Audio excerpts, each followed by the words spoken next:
Hello बच्चों, कैसे हैं आप लोग। होप सो ठीक ही होंगे और आपकी पढ़ाई भी अपने फुल स्विंग पर चल रही होगी। एग्जामिनेशन का दौर है और मैं लगातार कोशिश कर रहा हूँ आपके साथ अच्छे कॉन्सेप्ट और अच्छे कंटेंट और कुछ अच्छी प्रॉब्लम्स डिलीवर करा सकूँ। तो इसी सीरीज में चलिए स्टार्ट करते हैं। आज एलसी ऑसिलेशंस ऑल्टरनेटिंग करंट का पार्ट है। और मैं क्लियर कर दूं, ये नीट बच्चों के लिए ये वीडियो नहीं है क्योंकि नीट के सिलेबस में एलसी ऑसिलेशंस नहीं आता। जेई मेंस और एडवांस के बच्चों के लिए टॉपिक इंपॉर्टेंस रखता है। खासकर जेई एडवांस से अगर अच्छा कोई प्रॉब्लम दिया जाएगा एसी चैप्टर से तो LC oscillations one of the priority topic में होता है और इससे बहुत अच्छे प्रॉब्लम बनते हैं। पहले मैं कॉन्सेप्ट समझाता हूँ, फिर प्रॉब्लम के बारे में बात करूंगा। तो लेट स्टार्ट। एलसी ऑसिलेशंस क्या है? तो कहीं ना कहीं कुछ ऑसिलेशन टाइप की चीज होने वाली है। तो चलिए स्टार्ट करते हैं। ये हमारे सामने एक सर्किट दिया हुआ है। Suppose this one is a capacitor और यहां पे एक इंडक्टर कॉइल लगाई गई है और यहां पर ऐसे एक स्विच लगा दिया गया है।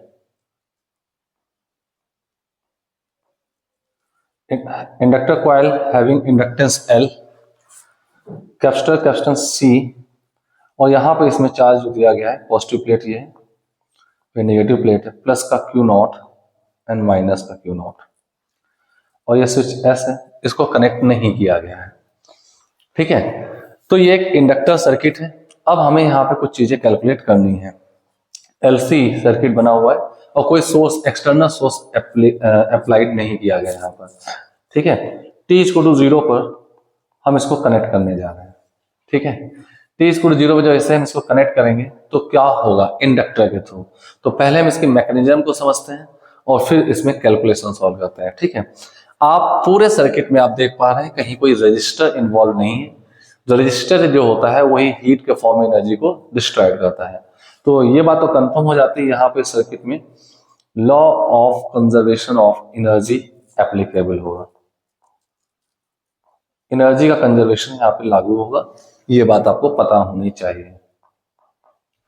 ठीक है, क्या होगा जब हम स्विच को कनेक्ट कर देंगे? एस क्लोज्ड होगा। पहले इसकी मैकेनिज्म समझ लेते हैं वर्किंग, फिर उसके बाद हम इसमें सॉल्व करेंगे। एस को क्लोज किया, जैसे हमने एस को क्लोज किया, एस को क्लोज करते ही क्या होगा, अब ये जो कैपेसिटर है ये डिस्चार्ज होना शुरू होगा। तो पहले मैं टी को 0 पे बता दूं, कैपेसिटर में जो चार्ज था वो मैक्स था जो कि Q0 था, ऑलरेडी ये पहले से चार्ज था। ठीक है, जैसे हम इसको कनेक्ट करेंगे तो कैपेसिटर जो है ये एक सोर्स ऑफ ईएमएफ की तरह वर्क करेगा। कैपेसिटर का चार्ज डिस्चार्ज होना शुरू करेगा, यहाँ से चार्ज उतरेगा और यहाँ पे जाकर के ऐसे चलते हुए माइनस में जाकर उसको नलीफाई कर रहा होगा। हम एज एग्जाम्पल मान लेते हैं यहाँ +10 था, -10 था। मैं समझाने के लिए ले रहा हूँ ऐसा, बाकी जनरल पैरामीटर सॉल्व करूंगा। तो यहाँ से एक उतरा, एक चार्ज गया तो +9 बचा और ये +1 यहाँ जाके -9 बच गया। धीरे धीरे कैपेसिटर डिस्चार्ज होता जा रहा है एंड सो ऑन, +8 -8 +7 -7 ऐसे फाइनली 0 हो जाएगा। तो ये सर्किट का एक पार्ट था जिसमें कैपेसिटर डिस्चार्ज हुआ। अगर मैं यहाँ पे P Q R S ये पॉइंट डिफाइन कर दूं तो सर्किट में करंट एंटी क्लॉकवाइज से यानी इंडक्टर के थ्रू में करंट देखूं तो S से R की ओर करंट एक फ्लो हो रही होगी। ठीक है, लगातार ये डिस्चार्ज होता जाएगा और यहाँ पे करंट बढ़ती जाएगी। एक इंस्टेंट ऐसा है जब दोनों में चार्ज 0 हो गया, उस समय करंट थ्रू द इंडक्टर जो होगी वो मैक्स होगी। कितनी होगी अभी हम निकालेंगे। हाँ, इसकी डायरेक्शन जो है S to R मेंटेन रह गई है, डायरेक्शन S से R मेंटेन रह गई है। जब कैपेसिटर फुल्ली डिस्चार्ज हो गया तो ये इस पूरी प्रोसेस का एक 1/4 पार्ट था। अब इसके बाद क्या होगा, जब कैपेसिटर फुल्ली डिस्चार्ज हो गया तो मैं एक डायग्राम दिखा रहा हूं। ये आपका स्विच था जो कि क्लोज था, राइट। अब इसमें क्या होगा, कैपेसिटर फुल्ली डिस्चार्ज हो चुका है, एक पार्ट हो गया। करंट यहां पे जो थी इंडक्टर में ये मैक्स करंट थी और ये P Q R S point थे। इस समय करंट मैक्स थे। अब इसके बाद क्या होगा, कैपेसिटर फिर से अपोजिट पोलरिटी में चार्ज होना शुरू करेगा। ठीक है, तो उसके बाद इसमें क्या होगा, +1 -1 आएगा। ऐसे इसमें +2 -2 आएगा, फिर इसमें +3 -3 आएगा एंड सो ऑन। फाइनली ये +10 -10 आ जाएगा। क्यू नॉट को मैंने 10 मान लिया, ये मैंने एज एन एग्जांपल मान लिया था। तो कैपेसिटर फुल्ली चार्ज हो गया अपोजिट पोलरिटी में, ठीक है। और लगातार ये करंट जो होगी डिक्रीजिंग होगी, और डायरेक्शन जो होगी करंट अगले हाफ पार्ट में आई डिक्रीजिंग होगी, ये डिक्रीजिंग होगी, और कैपेसिटर पे चार्ज क्यू जो होगा वो इंक्रीजिंग होगा और कैपेसिटर फुल्ली चार्ज हो जाए। जबकि इस वाले पार्ट में क्या था, क्यू लगातार कम होता जाता, +10 -10 +8 -8 एंड 0। तो यहाँ इस वाले पहले पार्ट में क्यू डिक्रीजिंग था और आई इंक्रीजिंग होकर मैक्सिमम तक पहुंच गई थी, एक पार्ट था। दूसरे पार्ट में ये ऐसा हो गया। अब कैपेसिटर फुल्ली चार्ज हो जाएगा तो उसके बाद का मैं डायग्राम दिखाता हूँ क्या होगा। जब कैपेसिटर फुल्ली चार्ज हो गया तो फिर सब डायग्राम ये आ गया। This one is inductor S L, capacitor +10 -10 ये बैठ गया। इस समय सर्किट में करंट फिर से 0 हो गई है।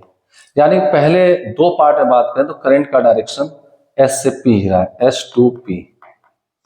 हाँ, पहले फर्स्ट पार्ट में सॉरी S to R है, ये P नहीं है, S to R। पहले पार्ट में S to R इंक्रीज होती गई क्योंकि चार्ज डिक्रीज हो रहा था। अगले पार्ट में S to R डिक्रीज होती गई, direction S to R he maintain रखा और चार्ज इंक्रीज होता गया। ये लिखा है Q इंक्रीजिंग I डिक्रीजिंग, वहां पे Q डिक्रीजिंग था, I इंक्रीजिंग था, ठीक है। अब इसके बाद अगला डायग्राम में दिखाऊं तो ये स्विच है, करंट इस समय 0 हो चुकी, थर्ड पार्ट में कनेक्टेड है। अब इसके बाद क्या कैपेसिटर फिर से डिस्चार्ज होना शुरू होगा, इस टाइप से, मैं कलर बदल लूं, इस टाइप से डिस्चार्ज होगा। +10 है -10 तो 1 यहाँ आया तो यहाँ -9 हो जाएगा, तो ये +9 -9 +8 -8 एंड सो ऑन, +7 -7 फाइनली 0 0 हो गया। तो उस दौरान करंट का डायरेक्शन जो रहा, ये तो करंट 0 हो गई है तो यहाँ एरो का कोई मतलब नहीं रहता, मैं इस एरो को हटा देता हूँ। करंट फाइनली 0 रही थी, फिर उसके बाद करंट यहाँ पे P Q R S।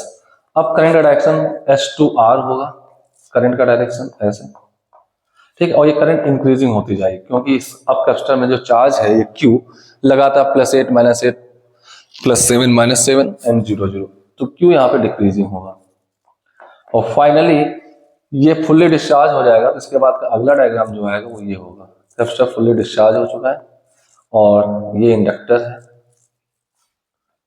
Switch लगा हुआ है, और ये P Q R S।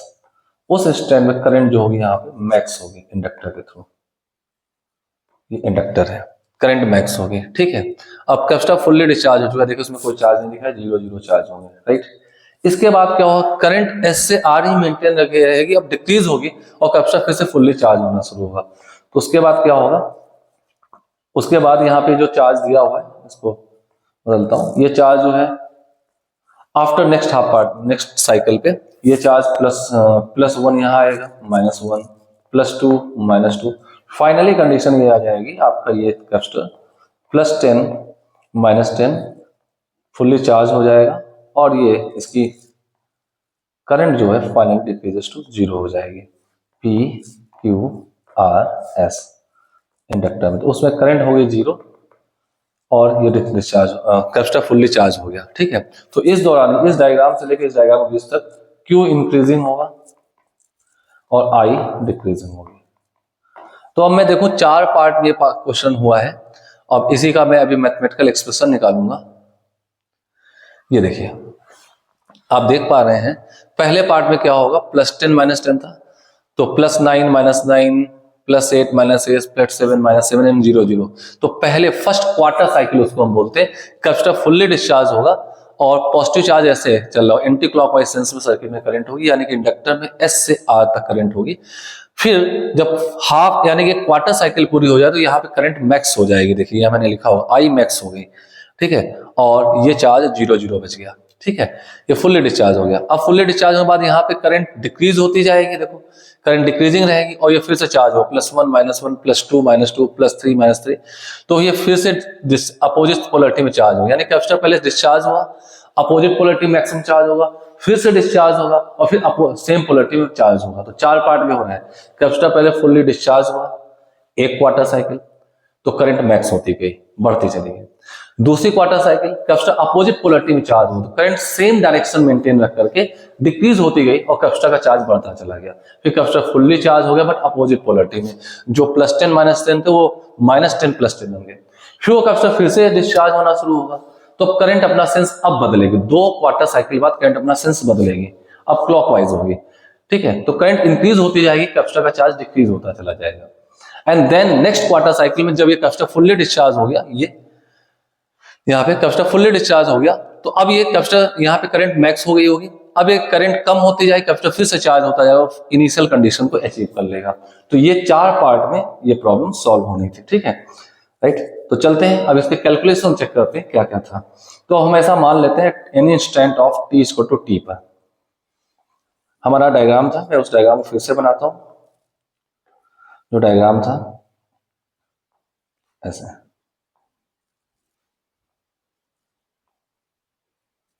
ये इंडक्टर है, ये स्विच है S +Q0 and -Q0। Inductor L था, ये t = 0 का डायग्राम है। t = 0 पे करंट हमारे पास 0 थी, जैसे मैं कनेक्ट करूंगा करंट 0 थी। ठीक है, t = 0 पे इसको कनेक्ट कर दिया, करंट लगातार ग्रो करेगी। ठीक है, अब मैं यहाँ पे t = t का डायग्राम दिखा रहा हूँ। t = t पर ऐसा मान लेते हैं कैपेसिटर प्लेट में कुछ चार्ज Q बचा हुआ जो कि 0 से बड़ा और +Q0 से छोटा होगा। स्विच S है, P Q R S, P Q R S। ये इंडक्टर, इसमें एक कैपेसिटर C था, प्लस का Q चार्ज बचा है, माइनस Q चार्ज बचा है।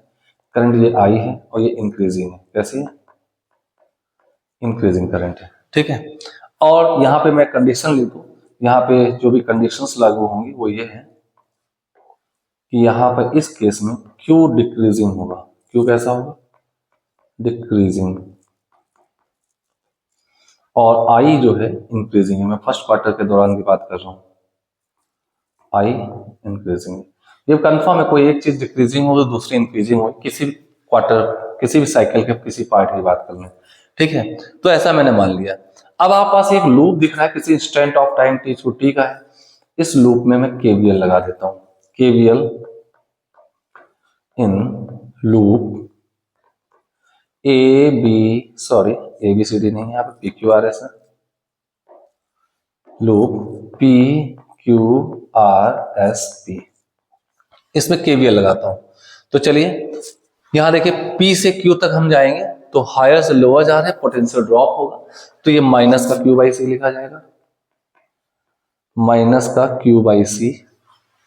अब यहां से यहां तक Q से R तक कुछ है नहीं, R से S तक जाएंगे। तो जब R से S तक जाएंगे तो जब किसी भी इंडक्टर में करंट एंट्री करती है और वो इंक्रीजिंग है तो entry point higher potential point होता है और exit point lower potential point होता है। तो हम लोअर से हायर आए तो गेन करेंगे, तो प्लस का हो जाएगा। और इंडक्टर क्रॉस जो पोटेंशियल डिफरेंस होता है वो L di/dt होता है। यहां तक आ गया और इसके बाद ऊपर तक पहुंचे तो ये 0 हो जाएगा। ठीक है, ये 0 हो जाएगा। राइट, अब बात करते हैं, इसको ट्रांसफर कर लेते हैं तो हमारे पास आएगा di/dt इक्वल टू Q/LC। क्यों? क्योंकि अब आप देखें di/dt, L di/dt की वैल्यू Q/C होगी, हमने L को नीचे भेज दिया, Q/LC। और आपको यहां एक चीज पता होनी चाहिए, हमारे पास जो करंट है I क्या है?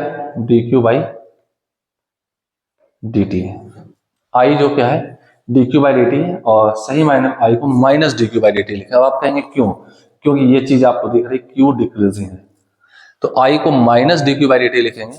तो अगर मैं d2I/dt2 करूं, कितना आ जाएगा? माइनस का d2Q/dt2 हो जाएगा। ठीक है, तो इसको मैं यहां ये लिख सकता हूं, माइनस का d2Q/dt2, ये आ गया।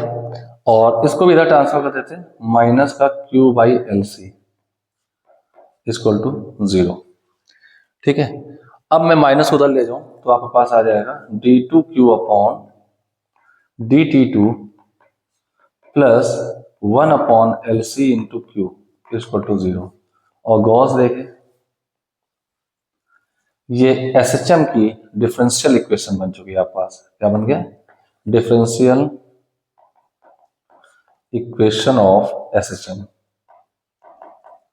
याद करिए, आपने एक इक्वेशन पढ़ी हुई d2 upon dt2 of y plus omega square y equal to 0।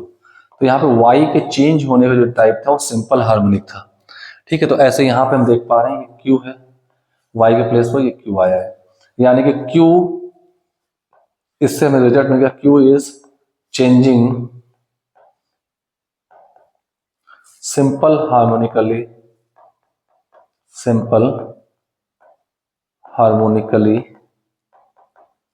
with angular velocity,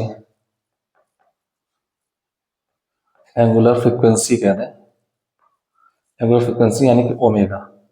omega की वैल्यू हो जाएगी 1 अपॉन रूट एल से। तो आप कहेंगे ऐसा क्यों है? तो आप कंपेयर कर लीजिए, यहाँ पर गॉस देखिए, ये ओमेगा स्क्वायर लिखा है, तो यहाँ पे ओमेगा स्क्वायर जो है 1 अपॉन एल सी लिखा है, तो आप कह सकते हैं omega square equal to 1 upon L C. तो ओमेगा जो आ जाएगा 1 अपॉन रूट एल सी। और आपने पढ़ा होगा ये रेजोनेंस की एंगुलर फ्रीक्वेंसी भी होती है। ठीक है, राइट, ये 1 अपॉन रूट एल सी आ गया, इतनी बात क्लियर है? राइट, तो अब क्यू क्योंकि सिंपल हार्मोनिकली चेंज हो रहा है, तो सिंपल हार्मोनिकली चेंज होने के हमारे पास दो फंक्शंस होते हैं, y equal to A sine omega t plus minus phi या y equal to A cos omega t plus minus phi. कौन सा लेना है? तो आप देखें t इक्वल टू 0 पे आपके पास चार्ज मैक्सिमम था या मिनिमम था? तो अपने डायग्राम बनाए, सॉरी यहीं पे बना होगा, ये बनाए। तो अगर देखें तो t इक्वल टू 0 पे चार्ज मैक्सिमम था, करंट नहीं थी, चार्ज मैक्सिमम था जो कि Q नॉट था। तो हम इसको लिख सकते हैं Q equal to Q naught cos omega t, equation number 1। ये हमारे पास चार्ज के वेरी होने का एक फंक्शन मिल गया। आप t इक्वल टू 0 करिए, t इक्वल टू 0 करें तो cos 0 1 होता है, q equal to Q naught, और ये हमारे ऊपर वाले कंडीशन को वेरीफाई करता है। तो ये हमें charge as a function of time, charge vary कर रहा है, प्लस भी होगा माइनस भी होगा, बढ़ेगा भी कम भी होगा। ठीक है, प्लस की मैक्सिमम वैल्यू पर भी जाएगा, माइनस की मैक्सिमम वैल्यू पर जाएगा। ठीक है, नहीं प्लस Q नॉट से माइनस Q नॉट तक वेरी करता रहेगा। जब Q हमारे पास ये आ गया तो अब हम करंट निकालें सर्किट में, current as a function of time. तो अगर मैं current as a function of time निकालूं तो d2 dq बाई dt करूं तो आप पास आएगा Q नॉट, कॉस का डिफरेंशिएशन हो जाएगा minus sign omega T into omega, और आ जाएगा माइनस साइन के साथ, इस माइनस उधर ले जाए तो माइनस का dq by dt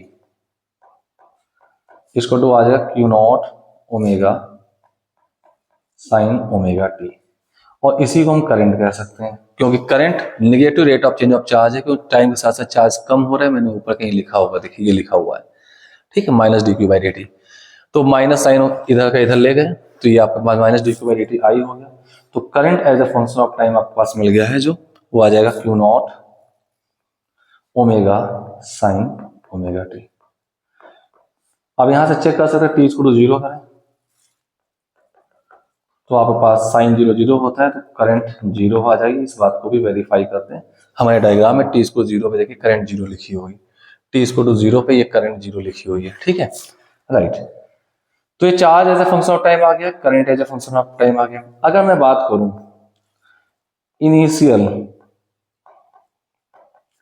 energy of system, energy in system, पूरे सिस्टम एक इंडक्टर था एक कैपेसिटर था, उसमें इनिशियल एनर्जी क्या रही होगी at t equal to 0, at t equal to 0, t equal to 0 पे इनिशियल एनर्जी सिस्टम में क्या रही हो, तो गॉस देखें, सिर्फ कैपेसिटर के पास एक एनर्जी थी, ये चार्ज था, इंडक्टर में कोई करंट नहीं थी। Inductor energy half L I square होती है, मैग्नेटिक एनर्जी फॉर्म में स्टोर होती है।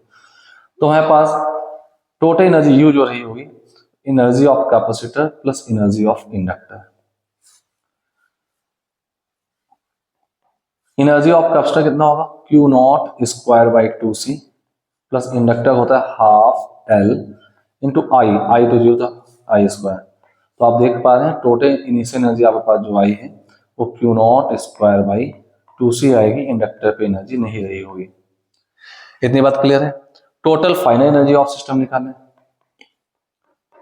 Total final energy of system, final energy of system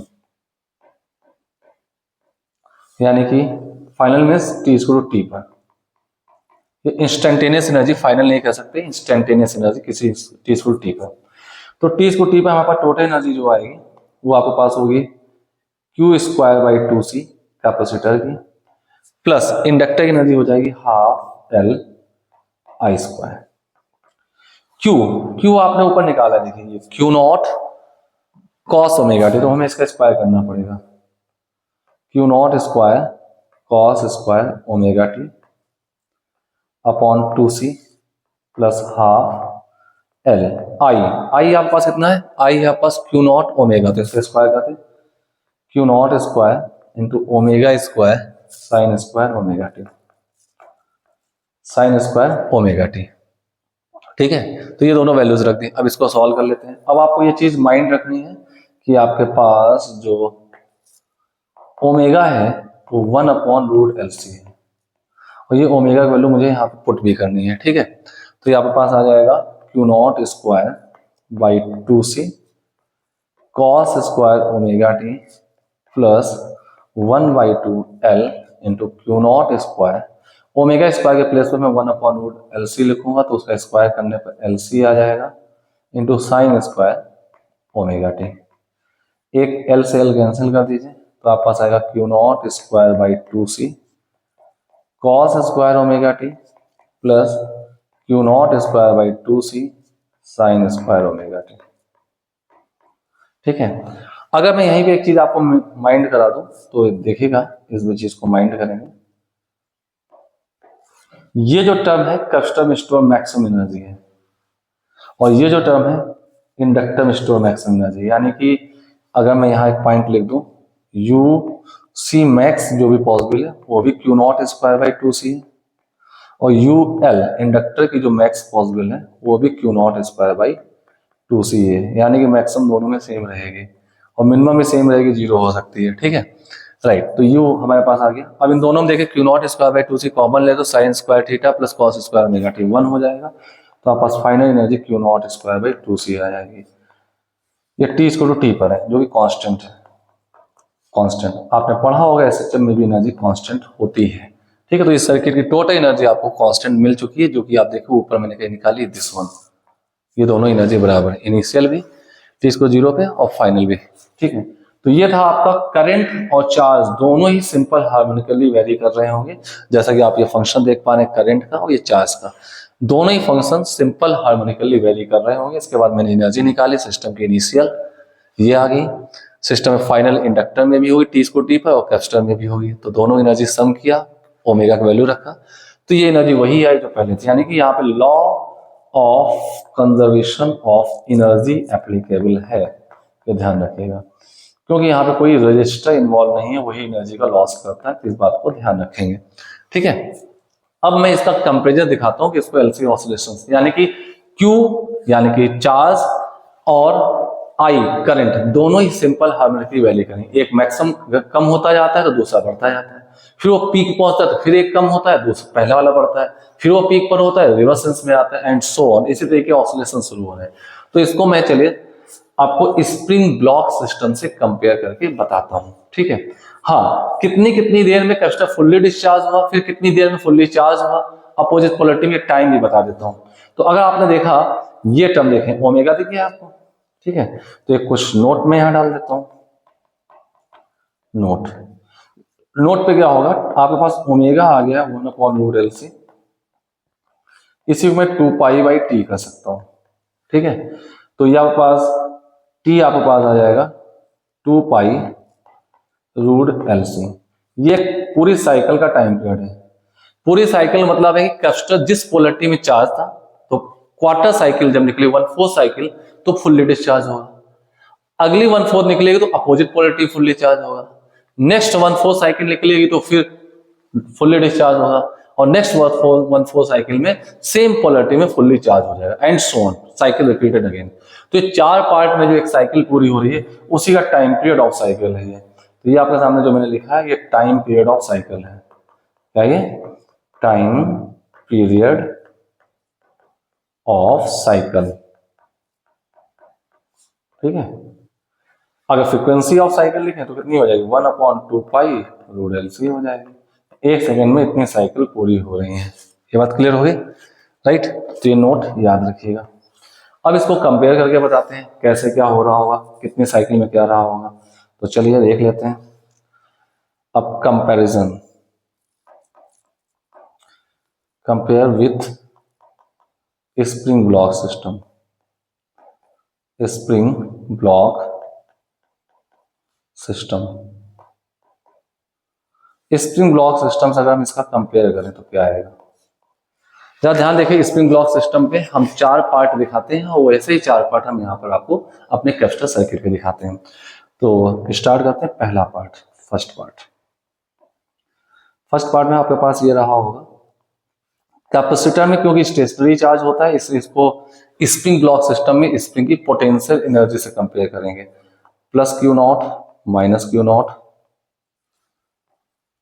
ये इंडक्टर है और यहाँ पे आके एक स्विच लग चुका है ऐसा। ठीक है, T=0 का डायग्राम है, इंडक्टर L है, कैपेसिटर C है।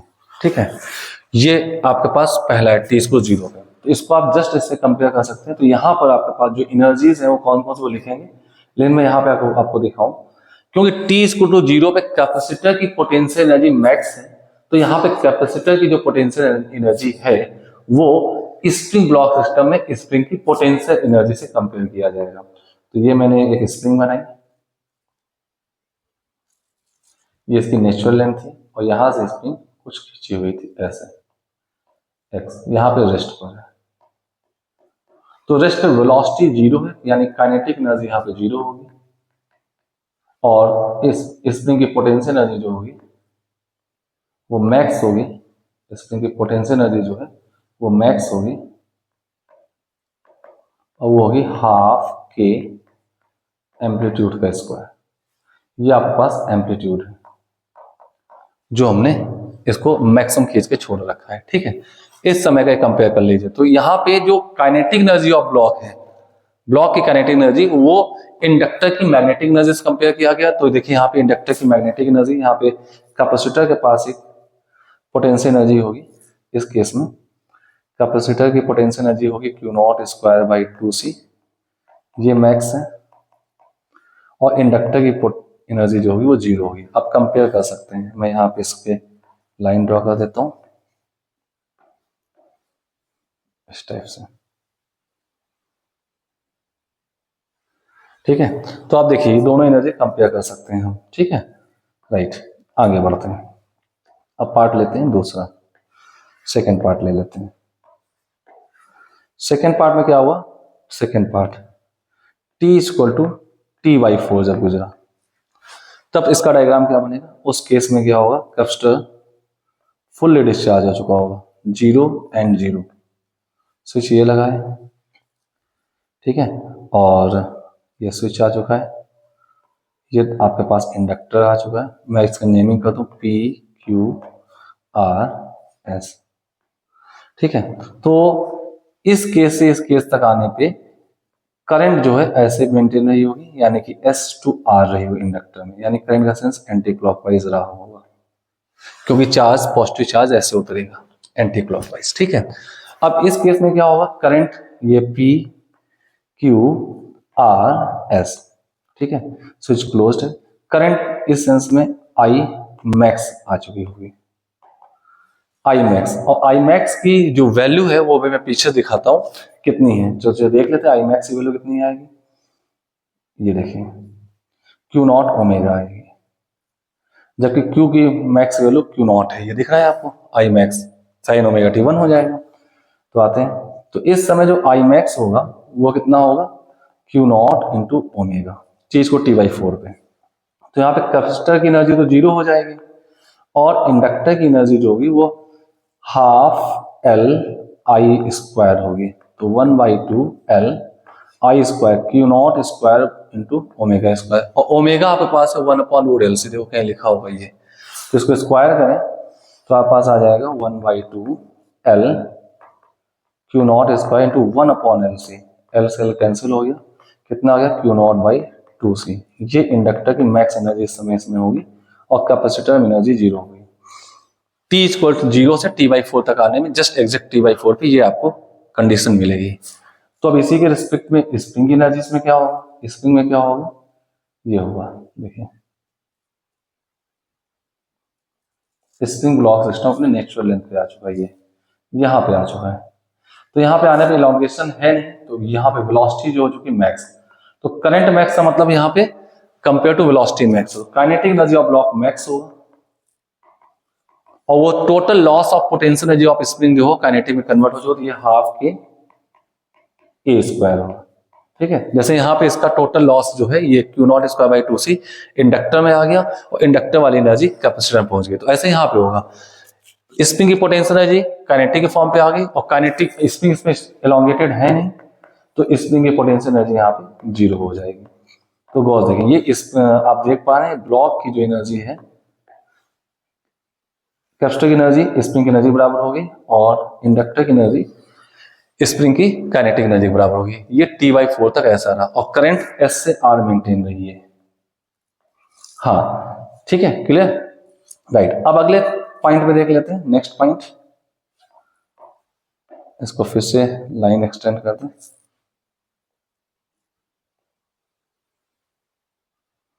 अगले पार्ट में क्या होगा, नेक्स्ट, अब तीसरा डायग्राम है T इक्वल टू T/2 पर, पहले T/4 तक है, तो T/4 से T/2 तक करंट S से R तक इंक्रीज होती रही, मैक्स हो गई है। अब इसके बाद क्या होगा, कैपेसिटर अपोजिट पोलरिटी में चार्ज हो, तो एग्जैक्टली T/2 पर क्या होगा, ये कैपेसिटर है, यहाँ पे प्लस का क्यू नॉट आ जाएगा, यहाँ माइनस क्यू नॉट आ जाएगी, C हो गया, यहाँ पे ये स्विच हो गया और ये आपका इंडक्टर हो गया, ठीक है, L, और यहाँ पे करंट हो जाएगी एग्जैक्टली इस समय 0, करंट 0 हो जाएगी, ठीक है, स्विच क्लोज्ड है हमारा, PQRS, ठीक है, करंट 0 हो गई है। तो इस समय कैपेसिटर की एनर्जी देखें तो कैपेसिटर को पोलरिटी से कोई मतलब नहीं होता, स्केलर क्वांटिटी, तो Q naught square by 2C होगी और ये मैक्स एनर्जी है, और इंडक्टर में एनर्जी इसमें 0 होगी क्योंकि करंट 0 हो चुकी है। तो इसी के रिस्पेक्ट में अगर थर्ड डायग्राम यहाँ देखें तो थर्ड डायग्राम में क्या आएगा, अब आपके पास ये स्प्रिंग ब्लॉक सिस्टम था,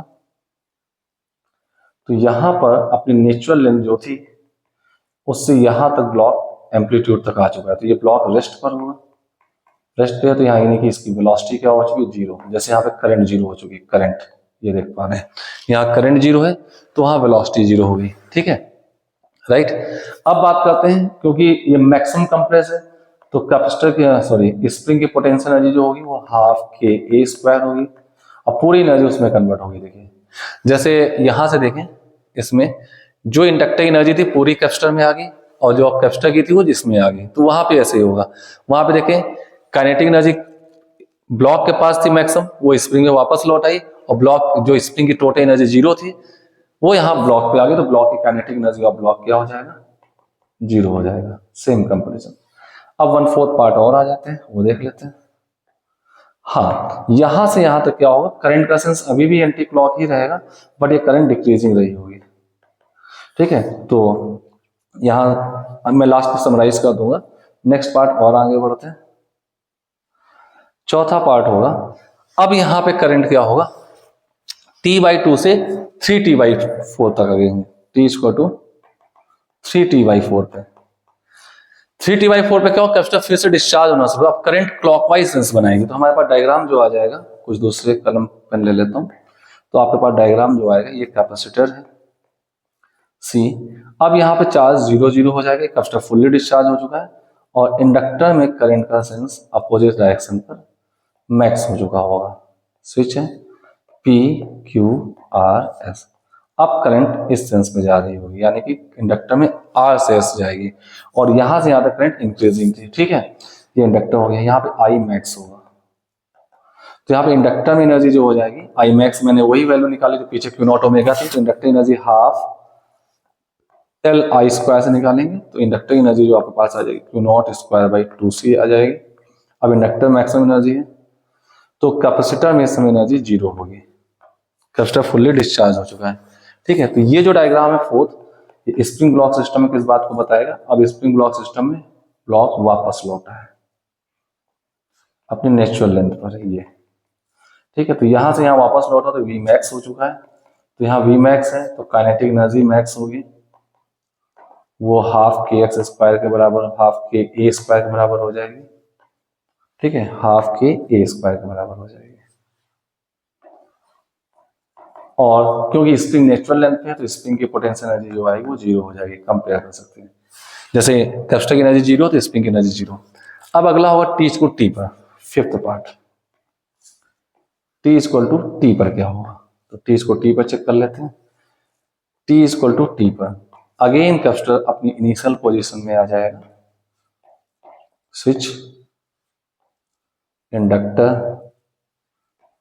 plus q naught and minus q naught charge हो गया, और P Q R S, P Q R S ये रहा। इंडक्टर में करंट 0 हो जाएगी, डिक्रीज होती गई थी 0 हो गई, और यहाँ पे इंडक्टर की एनर्जी 0 हो जाएगी और कैपेसिटर की एनर्जी वापस लौट आ जाएगी, रिस्टोर हो जाएगी Q naught square by 2c में। ठीक है, ये एनर्जी स्टोर हो गई। तो 6 इसका फिफ्थ केस देख लें, तो यहाँ पे क्या होगा, अब ये फिर अपनी इनिशियल कंडीशन से नेचुरल से आगे पहुंच जाएगा ये ब्लॉक, और ये ब्लॉक इसमें रेस्ट पर है तो इसकी वेलोसिटी 0 है, तो काइनेटिक एनर्जी 0 होगी, और ये अपनी मीन पोजीशन से नेचुरल लेंथ से ए इलोंगेटेड फिर है जहां से मोशन शुरू की थी। ठीक है, ए इलोंगेटेड है तो पोटेंशियल एनर्जी ऑफ स्प्रिंग जो होगी हाफ के ए स्क्वायर होगी, मैक्स हो जाएगी, रिस्टोर हो गई। क्लियर है, राइट। तो ये पूरी एनालिसिस थी 5 डायग्राम के थ्रू हमने स्प्रिंग ब्लॉक सिस्टम इसका कंपेयर किया। अब इसकी समरी की बात करें तो इसी डायग्राम में अगर मैं देखूंगा, यहां से अगर फिर से शुरुआत की जाए तो 0 से, मैं लिख देता हूं यहां पे, 0 से t equal to 0 to t equal to t/4 तक करंट की डायरेक्शन s से r रही होगी, तो चार्ज ऐसे गुजरेगा। ठीक है, s से r रही होगी और ये इंक्रीजिंग रही होगी। ठीक है, at t equal to t/4 max हो गई होगी,